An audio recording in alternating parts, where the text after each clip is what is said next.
She said she didn't want you anymore? Yeah, she didn't want to live anymore.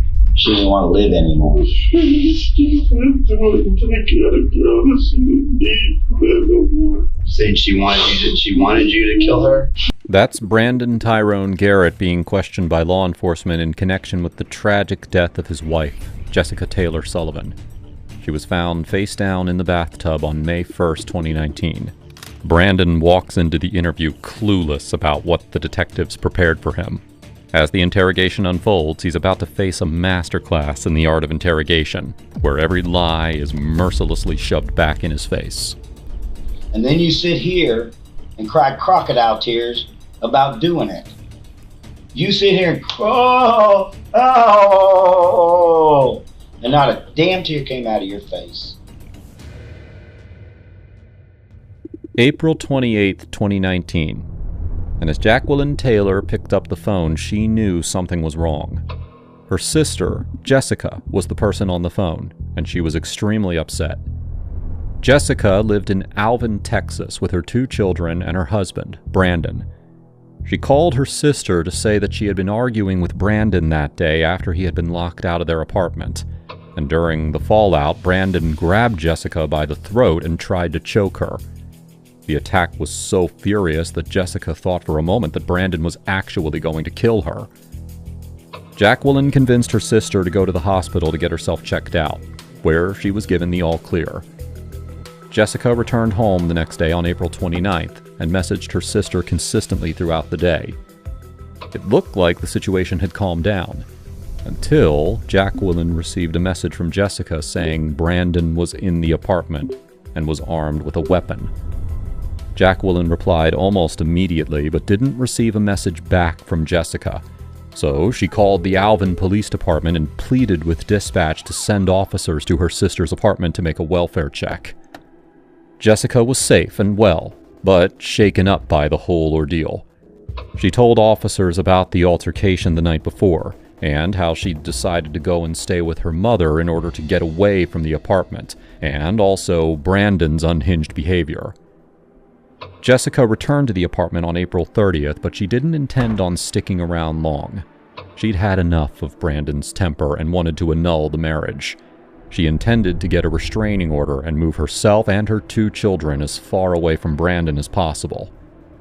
Brandon, meanwhile, had been staying in North Houston with his work colleague and friend, Joy Bolia, since he left Jessica's apartment. But on April 30th, he told Joy he was going home.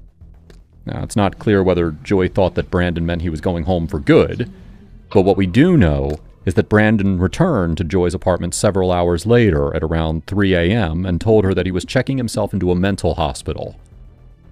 Now, despite their marital problems, Brandon sent Jessica a series of text messages at around 3:09 a.m. to tell her that he was going to the hospital. He didn't get a reply, so he tried again, eventually giving up and contacting Jessica's mother instead.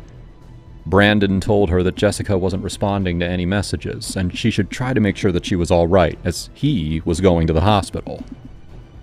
After repeated attempts to contact Jessica without any luck, her mother called 911 and asked them to perform a second welfare check in just the last 3 days.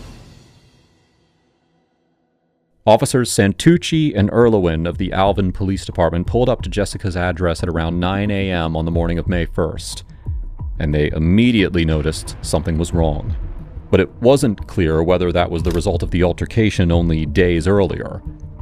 Jessica failed to answer the door, and they were instead greeted by her 2 small children, who told the officers that their mother was asleep. With the possible forced entry and concerns for the welfare of the 2 children, Officers Santucci and Erlewin made their way inside the apartment to try and find Jessica. But when they got to the bedroom door, the room was empty. Concerned for Jessica's safety, the officers ventured further into the bedroom to take a look inside the bathroom. And that's where they found Jessica, half naked, with the upper half of her body inside her bathtub, face down. It appeared that she had drowned in the bathtub. But there were signs that this was not an accident, and that Jessica had been murdered. This discovery sparked a multi-agency investigation, with the Alvin Police Department and Texas Rangers working together to find out who was responsible for Jessica's death. And one person of interest was Brandon. He was brought in for questioning on the evening of May 1st, where he faced experienced officers, Detectives Jay Jackson and Justin Kelly. Okay. So you know what the warrant was for, what you're arrested for, what you're being charged with right now. Yes. Okay. Can you tell me a little bit about that? Do you want to tell me a little bit about that? Yes. Basically, while we're here, I do suffer from manic bipolar. We call that depression. I'm sorry, I'm not trying to. You have to speak up a little bit. Kind of hard to hear. I do suffer from manic bipolar depression disorder. Okay. And over time, if I don't treat it, I black out sometimes. And things happen that I actually don't, it happens out of nowhere, then I'm back to normal like nothing happened. It happens. I'm not excusing it. I accept fault that happened, and it happened on Monday or Sunday. Sorry, it happened on Sunday. My wife told me that I broke her loose. That's why I got the scratches on my arm. I broke my front door, and I choked her. When I came to realize what was going on, I stopped. I let her leave and go to her mom's house. And that's what happened with that incident. Brandon was talking about the incident from April 28th, where he broke down the apartment door and tried to choke Jessica. Only he claimed that he quote-unquote blacked out and couldn't remember anything at all. In fact, the only reason that he knew anything about it was because Jessica later told him. According to Brandon, the fight started because Jessica told him that she had had enough of their relationship. That was Sunday morning when all this occurred, or afternoon? Sunday, it was nighttime. Okay. It was like around, I want to say it had to be like 9, 10 p.m. Okay. After the girls had went to sleep. Okay. And what? So after that happened, give me timeline as far as where you were, what you did. After that happened, she left and went to her mom's. I stayed at home for probably like 20 minutes. I can probably remember. 20 minutes, I got in my car. I drove to where we used to live, which was on Hill Street behind here, in Foley Hill Apartments. I went over there and I actually laid in my car and I slept there. I had packed me a bag. And I slept there because I couldn't stay in the house. That's all I just remember. So I slept there, and then I went to work Monday morning. Where do you work at? In Grace Point at IDG Architects. It's an architecture firm. Okay. I went to work, and I'm distraught. I'm devastated at work. Her and I are in communication. Again, she's saying, I know it was provoked, but, and I keep saying, I was like, there's no excuse. I'm still saying, there's no excuse. So she knows I'm not just a bad person. So she knows, and I came home early. I wanted to see her. On Monday? So, yes, I want to see her Monday. I just want to see her, and I know she was at home. So I came in the house and I was just like, I want to talk, but I'm not thinking she's still afraid. She thinks that she's not able to rationalize what's going on. All she remembers is me being upset the day before. So she was sitting in the bed and I was at the door. And she's just like, leave. I was like, I just want to talk. That's all. I want to talk. I wasn't going to do it. I was like, I just want to talk. She just happened to be on the phone with her sister. Her sister, I think she said her sister had already started calling 911. So either way, go ahead and call 911. So when she said, I'm on the phone, she lifted the phone up to her ear. I was like, all right, I just wanted to see you. I did, and I left. That's all I did. I left.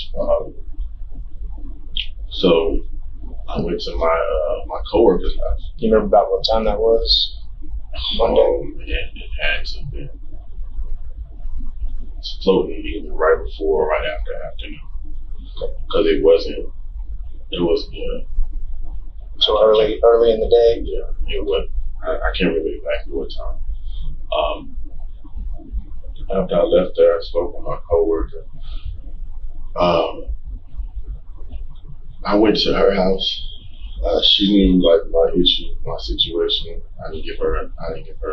However, Joy had told detectives that she didn't even realize Brandon was married at the time he asked her if he could stay at her place, which she later said she found unusual. There's a place called Trade Winds of Willowbrook.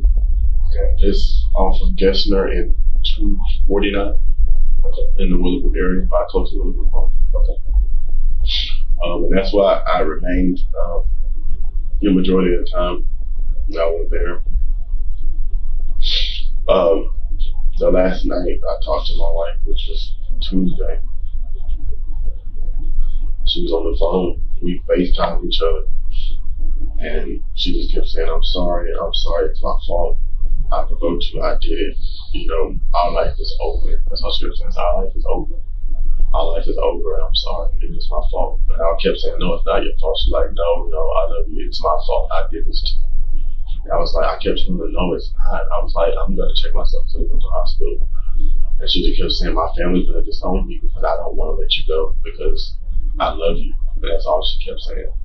And she was crying like a lot, crying like hard. And I was just like, I'm going to get help. I will, which I was. I was actually about to do that today. I got FMLA from my job so I can go to the hospital. I had signed my paper, and I looked at it. The paperwork says the 30th. I actually signed the paper today. They were preparing them yesterday. They prepared them Monday, which was the 30th. Because, or Tuesday, whichever day 30th was, I talked to my boss about it. I can't remember exactly what day, so they're dated. But Brandon also didn't realize that his helpful friend Joy had told the investigators that he'd called her early that morning and asked her to help him out with something. But we'll take a closer look at that phone call a little later. So you said you talked to her last night. What did you do? Like, so you said you stayed at a co-worker's Monday? Monday night. And Tuesday night. Yes. And when I woke up this morning, I just remember waking up like around early, like 3, and I just felt this cold feeling in my body. And I just texted her, like, are you okay? What's going on? And I got no response. I got no responses. I've been texting her all day. I've been calling her. I know her, so instead of me, I stopped messaging. I stopped calling her. Of course, as we said, Brandon had left Joy's apartment on Tuesday, April 30th, telling her that he was going home, before returning in the early hours. And what he did in those few hours would be of major importance to the investigators. And I said, can you do me a favor? Can you please go check to see if my wife's car is in the apartment spot 1502? But she said, okay. And then I think that's when you called me back. Okay. So when was the last time that you were in Alvin? The last time I was in Alvin other than today?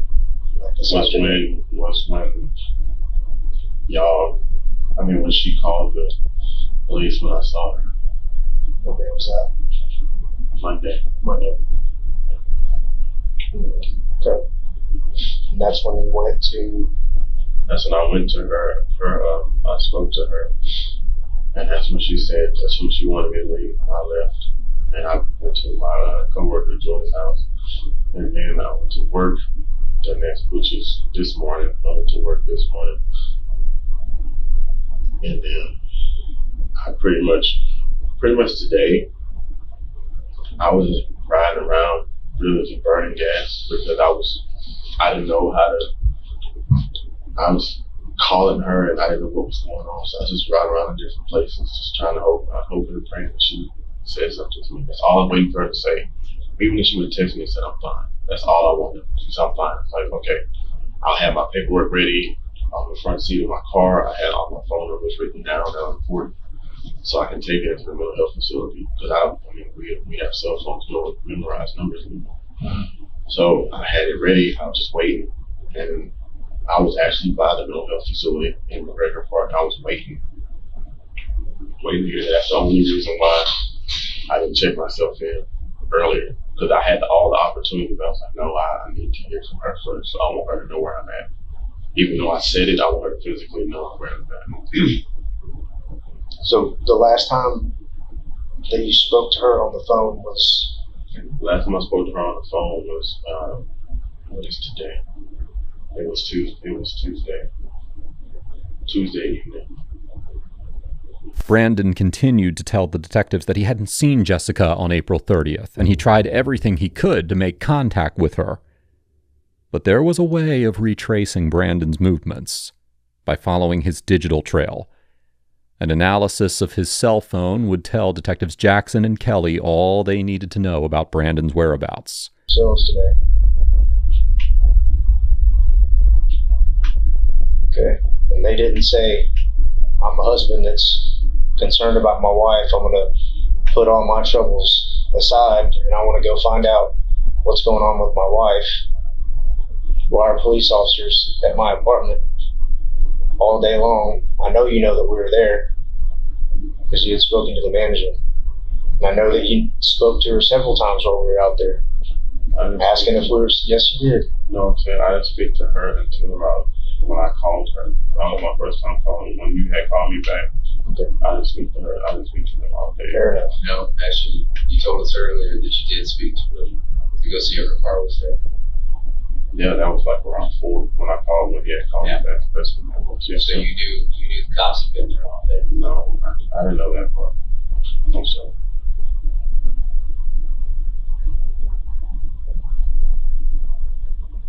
So the person that you claim to have been staying with for the last 48 hours since you and your wife got into that fight on Sunday, what would you tell me if I told you that we've already spoken to that person? That person actually reached out to us and basically told us that you're full of it, that you haven't been over there, you haven't been staying with her. She don't want anything to do with any of this, and that you're lying about that. That wouldn't be true? No, sir. She didn't say that. I know she didn't say that. Yeah, she did.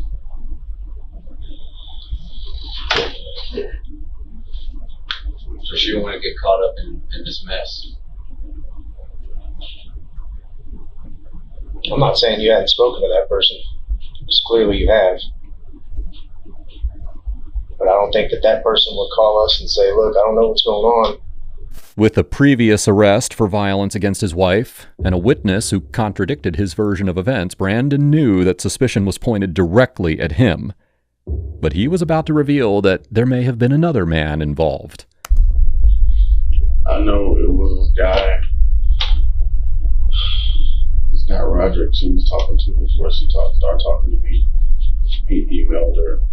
He would email her out of she sent me one. She showed me. And there's one thing, she was always honest. Like if guys tried to hit on her, or she's always honest with me, and she showed me an email he sent her. And that was pretty much his MO in trying to, get with her and talk to her and get to sleep with her or whatever. He'll get her out the blue. Hey, what's up? I was just thinking about you, wondering what you were doing. And she showed it to me. And I'm the one who emailed him back. I don't know for sure if he was pissed about it, but the only thing he said was, all right, I respect that. And that's it. That's the last time. Yeah, who was that? This guy named Roderick. Roderick Burns. Where's he from? He's from Houston. I don't know him personally. Roderick Burns? Mm-hmm. His name is spelled Roger with a Q, ROGIQUE. So it's weird. And I want to know that because I saw his actual email. Detectives didn't seem convinced by Brandon's story, and they found it unlikely that Roger would harm Jessica because of jealousy. When they investigated further, they found that Roger was in the clear. What they found led to another round of questioning the very next day, on May 2nd, this time with Detective Robert Taylor and J.D. White. Brandon would stick to his story, but he didn't realize that the detectives had done their homework and knew more than they were letting on. By the way, if you're finding this video interesting so far, please do us a favor. Make sure to hit like and make sure to hit subscribe and help us get to 1 million subscribers. Now, let's dive back in. Trade winds at Willbrook. They have surveillance video. No, they do. Okay. They do. The detective Jackson's already contacted them, and they're going to go over and review all that stuff. So that's going to show. You said you registered your car with them. That's going to be on their records. All that stuff. We're going to get statements from Joy. We're not going to let her. We don't need to let her work know that we're talking to her. And that's what she's worried about. But we'll get statements from Joy to so she can state the fact that you were with her Monday night, Tuesday night, okay? Because that's what you're saying is correct, right? Because you wouldn't. I don't believe you're the kind of person who would ask Joy to lie for you. No. But Because- I asked her to stick up and tell the truth. Right. That's what I want. And but my point being, if somebody were to ask her to lie for them, it would be a felony that she'd be looking at, you know. And I believe that you like her enough that you wouldn't risk putting her through that, right? Okay. Your Alexa thing, it works off the Wi-Fi that y'all have with your cable. No, it's the Alexa. That's my. No, I'm not. But I'm just saying, Alexa works off of Wi-Fi, and your phone connected with the Wi-Fi Tuesday night.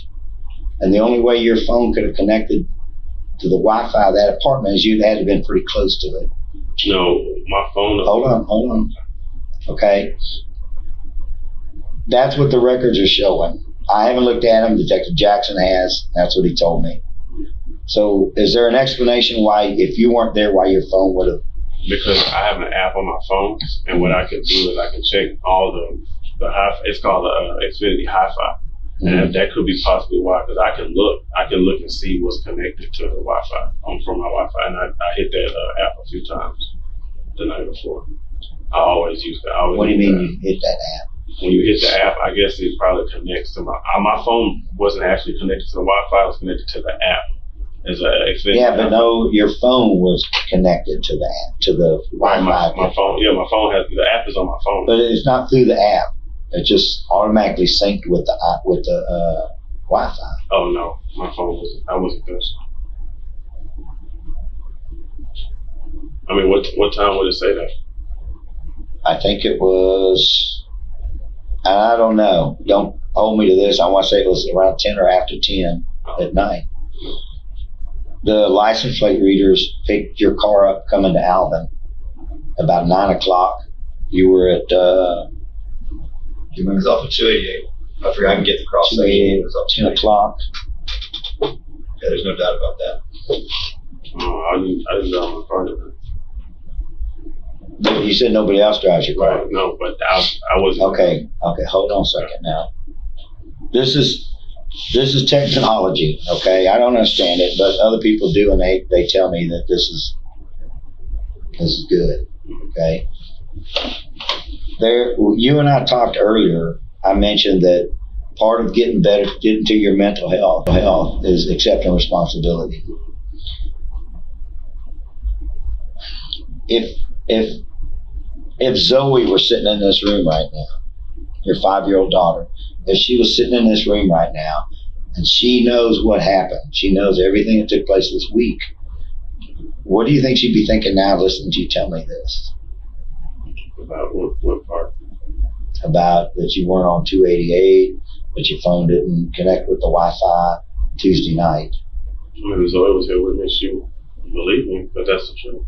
But what if Zoe knew the truth? I didn't drive my car. Are you saying somebody else drove your car? No, I didn't drive my car. I didn't leave.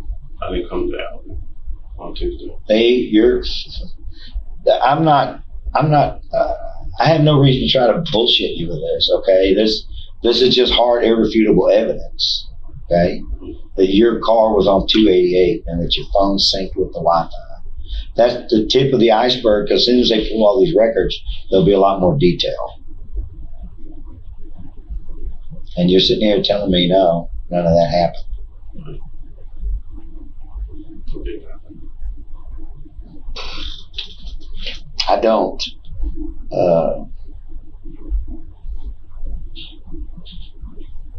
I don't.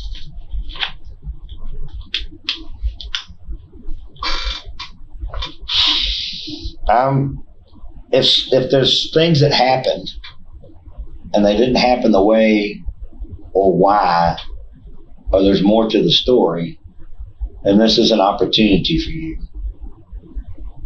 I didn't hurt my wife, so I know that that's what it's looking like, but I didn't hurt my wife. When? I'm talking about Would you ever hurt your wife? besides Monday. I Okay. don't know. But no, I didn't hurt my wife to the fact that she's no longer doing it. What happened Monday? I thought that was Despite Brandon's denials, the evidence spoke for itself. He had left Joy's house on Tuesday, April 30th, and driven from Houston to Alvin. He'd been placed at the scene of the crime, as evidenced by his use of the Wi-Fi at Jessica's apartment. Detectives suspected that the crime happened just before midnight on April 30th, because 2 of Jessica's neighbors heard some kind of commotion coming from inside her apartment at around that time. But neither of the neighbors called the police. to say, okay, but I don't know why. And so that's the reason you're here today, because I don't believe God's given me a responsibility to do the right thing. I don't do this job wrongly. I'm always going to do the right thing. And I believe God, part of that is giving you the opportunity to say why it was done, because there's no doubt what happened. And this is what I want to show you, because I think I can show you this. I think without getting in trouble, without protecting people's privacy, I can show you at least this part. So you know I'm not lying, so you trust. This is your car at 288 and Highway 6 on the 30th, almost at 9 p.m. So you know, right here with this, the license plate, right, light reader. I don't know what I'm supposed to be showing you. This is your car, this is your license, and you're here that night at 8:56 and 26 seconds. Just so you know. So what I'm saying is the police have the puzzles of what happened. There's no doubt. Let's back up to a minute. Let's back up to a minute where you said you don't know what happened. Look at me, please. Where you said you don't know what happened. Because this is the same thing that you were saying a minute ago when you say you blacked out. You know what happened. You know you didn't black out. Or at the point where you're saying, I don't know what happened. But you do know what happened. And if you're going to be judged by everybody as a monster or somebody with a mental illness, you're the one that's going to have to defend yourself and prove that you're not a monster. So please don't sit here and tell us, I don't know what happened. And we've shown you respect by not lying to you. Please don't do us the disrespect. Because anyone in the world with common sense can say, he's definitely not telling the truth. I could show anyone this piece of paper and they could say, there's no doubt he's not telling the truth. I haven't lied to you. He hasn't lied to you. I don't think he's lying at this point. I think he can't remember. No, I don't. Tell me how far off I am. But I think we know. Brandon would finally admit to going over to Jessica's apartment on the night of April 30th. But what he told the detectives next was almost unbelievable. Was this on purpose or was it accidental? Just give me that much. Was it on purpose or accidental?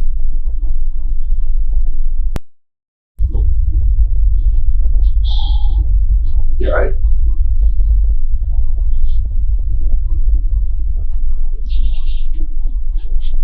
Brandon, was it on purpose or accidental? She told me to. I can't hear you. She told you to. Who told you to? Brandon, look at me for a second. Brandon, look at me. Brandon, Who told me? tell me, answer this. She told Was it me on to. purpose or accidental?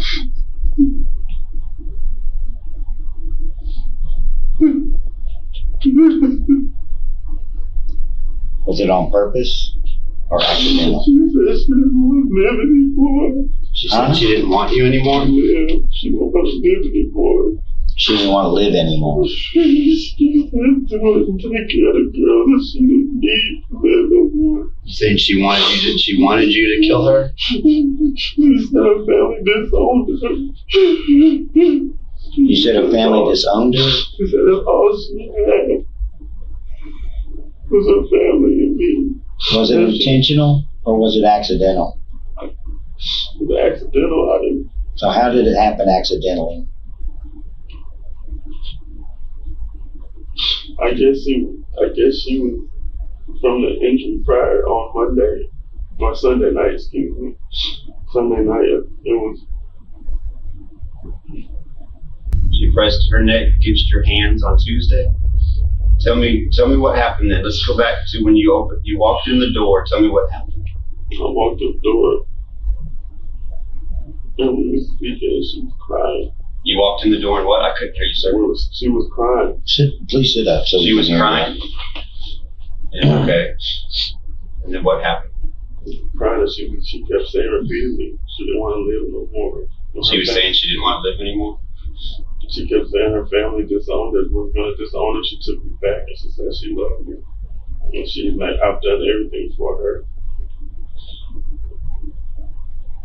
So what happened?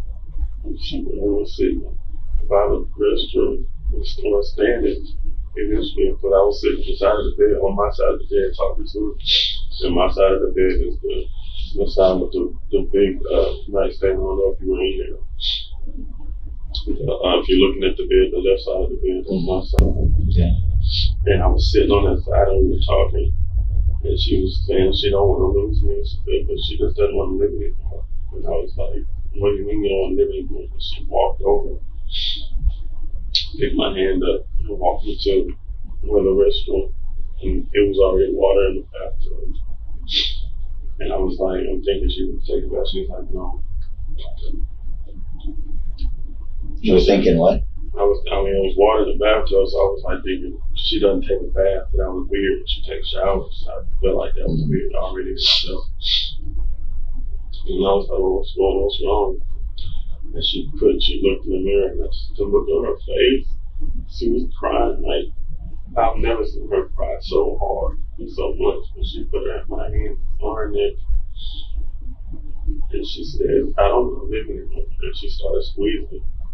And she was saying, she started squeezing what? She started squeezing my hand. Like at first they were just sitting there like that. And she said, do it.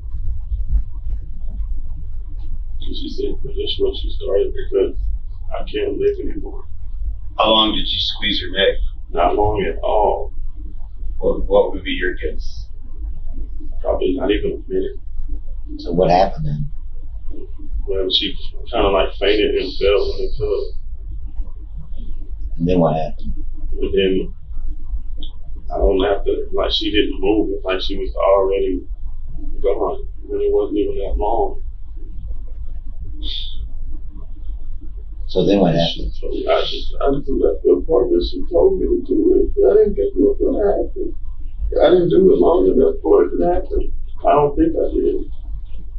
You want a glass of water or something? Can you do me a favor? Can you show me on this box how hard you squeezed her neck? Just squeeze it. I don't care if you crush the box. I don't care if you crush it. Show me how hard you squeezed it. Probably like that much. That's that. You can crush that box as much as you want. I don't care. It's probably like this. I felt that I think she already had a bruise from when I first did it, and I think Sunday. I think I hit that bruise or whatever up did something because I felt like this real low. Like was it just like that? Is that how you're doing it? Yeah. Is that as hard as you squeeze? We're gonna get you a glass of water right now. I'm gonna get me a glass of water, Tim. You don't want a glass? You want a glass? I'm gonna get me a jug of water. I'll be right back. Yeah, I'll get it.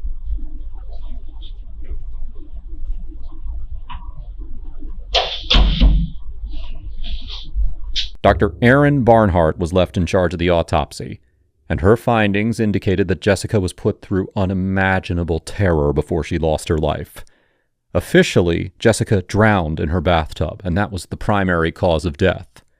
But Dr. Barnhart also discovered there were other factors at work. Unfortunately, Dr. Barnhart wasn't able to distinguish which injuries were from the first incident on April 28th and which were from the night of her death. But the findings confirmed that her death was unnatural, and all the evidence they collected pointed the finger at only one person. The woman that I love, the woman that's brought my children into this world, and she fell head first into the bathtub. As soon as I got her out of that tub and started CPR, I'd be dialing that phone, calling 911. Get me a damn ambulance over here. Somebody help me. Somebody call 911. She cannot die. I cannot let her die. But you did. You let her fall in that tub. You held her head down underwater until she drowned and suffocated. And then you snuck out of the house so the girls wouldn't know you were there. That's not what. The problem is, people know you were there. And the neighbors did hear the altercation. You tell me there was nothing there? I'm not saying it was loud. I'm not saying you had this huge, 2 hour long fight. I'm just saying they heard something. I can't go into what, because that would be a violating their privacy. But I know what some of the things you've told us. Some of them are the truth, but some of them are not. I mean, like I said, man, the police can put together what happened. It's just the why, and that's the reason we give you that opportunity to say this is why. Like Detective Taylor said, monster, or somebody that has some mental health issues. I'm gonna go out on a limb here, and I'm gonna go so far as to say that you are a fucking monster. And I'm gonna tell you why. Because you choked that girl out, shoved her head into that bathtub until she drowned. Then you politely and quietly grabbed your shit and you fled the scene. And then you sit here and cry crocodile tears about doing it. Because she told you to do it. Not only did she tell you to do it, she made you do it. She grabbed those big 6 foot, whatever you are, 300 and whatever pounds you are, and pressed your hands around her throat until she suffocated, until she strangled to death, and fell in that tub and drowned. You know what crocodile tears are? That's like the absence of tears. Grief, you can't fake it. You sit here and crawl, oh, and not a damn tear came out of your face. You can't even be honest right now in this room and accept responsibility for what you did. You're going to sit there and lie bald-faced to 2 men that have a combined time in law enforcement of 62 years and try to convince us this little girl choked herself out with your hands and then fell in that bathtub and drowned. I didn't say she choked herself out with my hands. Huh? I didn't say she choked herself out. I didn't think she did. You're saying she pressed her hands in. And then she just blacked out. She fainted. And she fell in the tub. But she fell in the tub. You know what was in the bottom of that tub under her head? Blood. Blood. You know why there was blood? Because her face was hitting the bottom of that tub. Yeah. No. That's evidence, dude. I got pictures of that. Yeah. That's not what happened. You might not be aware of it. That is what happened. That's not what happened, sir. Dude, don't sit here and tell me she fainted and fell in that bathtub. That's not what happened. And drowned. That's not what happened, sir. Then tell me what happened. Because it ain't what you told me a minute ago. That's what happened. That's not what happened. That's not what happened. Just stop. Just stop. Brandon, you know that's not what happened. And you know you have not convinced us. You know what? I'm going to cut Detective White out because he's a nice guy. He wants to give you the benefit of the doubt. But I am beyond that at this point. You're a cold-blooded killer. You choked that girl out, held her head underwater until she drowned and strangled, and then you left the house real quietly. You were so concerned about your own ass that you couldn't even call 911, that you couldn't try to resuscitate her, that you couldn't pull her head out of the water. No, Because you know, once her head went in that water, she was dead. Because you held it under there until she stopped moving. Brandon was doubling down on his story that she asked him to kill her. But when the detectives dived deeper, they found that his temper had gotten the better of him. And during this heated argument, right at the moment that he realized Jessica was really going to leave him, he finally snapped. And I just got angry at the same time. And what happened? Talk us through it.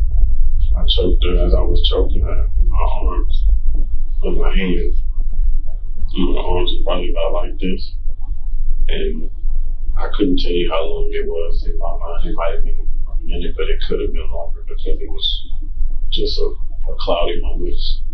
And when her knees buckled, I just turned her around because she dropped, like her body weight just dropped, and I turned her around. Excuse me.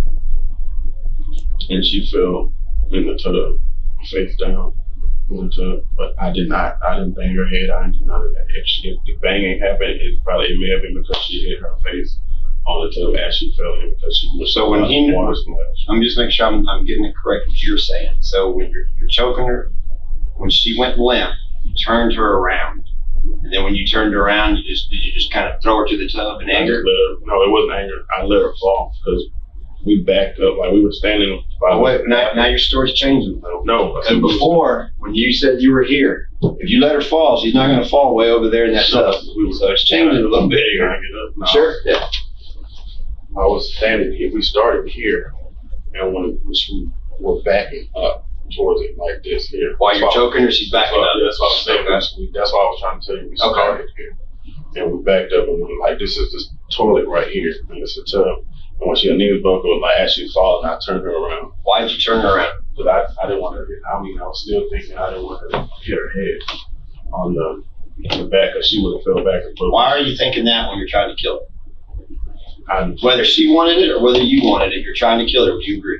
Yes, sir. Yes. So why would you be concerned about her hitting her head when you're trying to kill her? Why would you be concerned with her hitting the back of the head, then drop her face first into the bathtub? I'll tell you, I mean, let me just say, just common sense, and tell me if I'm wrong, is you're concerned so it didn't look like somebody murdered her. The trial would take place in June of 2022 at the 412th District Court, Brazoria County, Texas, where the jury heard 3 days of deliberation before they made their decision. Brandon was sentenced to life in prison, so there's no chance he's going to be seeing freedom ever again.